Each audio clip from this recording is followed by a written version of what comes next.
নির্বাচনী অভিযানের শুরুর কয়েকদিনেই তারেক রহমানের পক্ষ থেকে কিছু তীক্ষ্ণ মন্তব্য ছুড়ে দেওয়া হয়েছে। লন্ডন থেকে দেশে ফিরে আসার পর তিনি নিজেকে যেভাবে নিয়ন্ত্রণ করেছিলেন তাতে অনেকে বিস্মিত হয়েছিলেন।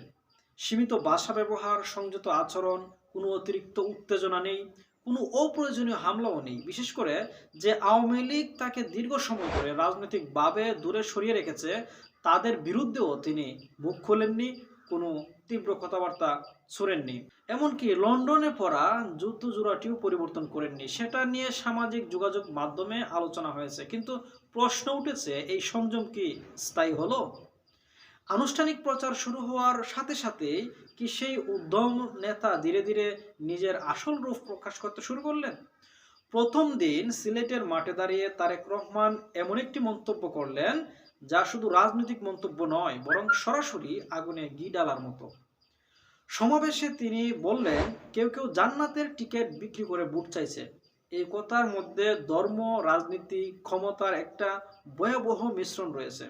তিনি কাদের ইঙ্গিত করছেন সেটা স্পষ্ট করেননি, তবে জনসাধারণের বুঝতে সময় লাগেনি। কিন্তু রাজনীতিতে না বলা কথাগুলোই কি আরো বেশি প্রভাবশালী?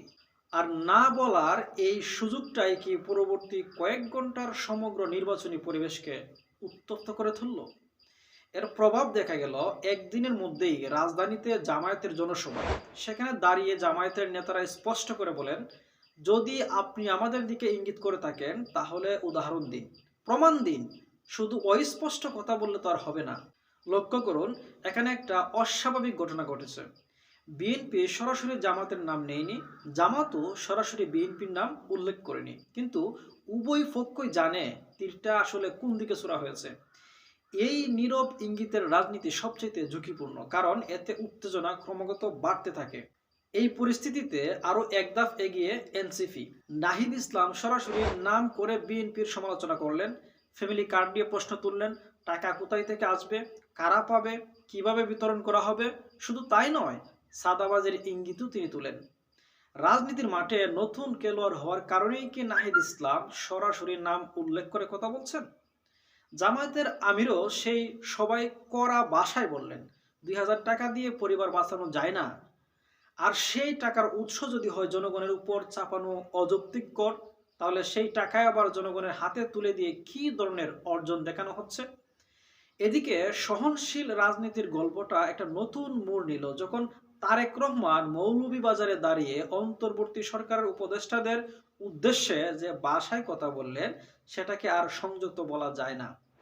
তাদের প্রোটোকল ৩ গুণ করে দিন, এই কথা শুনে জনতা উল্লাস করলো। কিন্তু প্রশ্ন হলো, তিনি কাদের কথা বলছেন?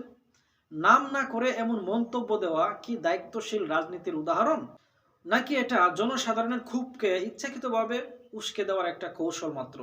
জামায়াতের মঞ্চ থেকে আরো তীব্র ভাষা ব্যবহার করা হলো, কারণ প্রবাদ আছে, ইট পড়লে পাটকেল খেতে হয়। কুফরি, জান্নাতের প্রবেশপত্র, ভারতের সমর্থন, সব কথা একসাথে ছোড়া হলো। ধর্ম, জাতীয়তাবাদ এবং বাইরের শক্তির বিরোধিতা সব মিলিয়ে একটা শক্তিশালী আবেগী বক্তব্য তৈরি করা হলো।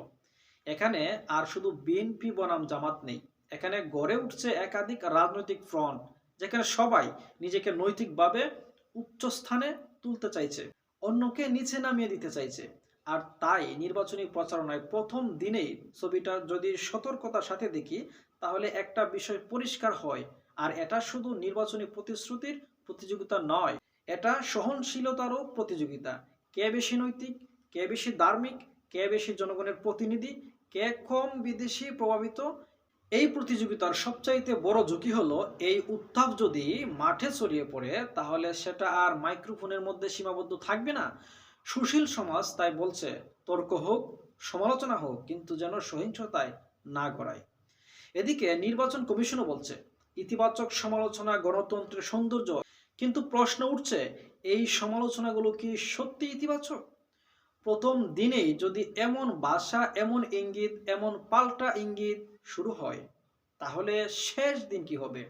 লন্ডন থেকে ফিরে যে সংযমের ছবি তৈরি হয়েছিল, সেটা কি ধীরে ধীরে খসে পড়ছে, নাকি এটা শুরু থেকেই পরিকল্পিত একটা কৌশল?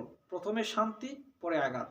নির্বাচনের অর্থ শুধু ভোট নয়, নির্বাচনের অর্থ ভাষা, আচরণ, দায়বদ্ধতা এই প্রথম দিনে যদি রাজনীতি উত্তেজনা উপাদান হয়ে ওঠে, তাহলে শেষ পর্যন্ত ক্ষতি কার হবে, দলগুলোর নাকি দেশের? এই প্রশ্নের উত্তর এখনো অনিশ্চিত, কিন্তু একটা কথা নিশ্চিত, প্রথম দিনের এই বিতর্ক যুদ্ধ বলে দিচ্ছে এই নির্বাচন কোনো মতেই রাজনৈতিক সৌন্দর্যের ছোঁয়া পাবে না। সবাই নিজ নিজ অবস্থান থেকে বিস্ফোরক ছুড়বে, আর সেই বিস্ফোরকের প্রথম স্ফুলিঙ্গ ইতিমধ্যেই ছিটকে পড়েছে।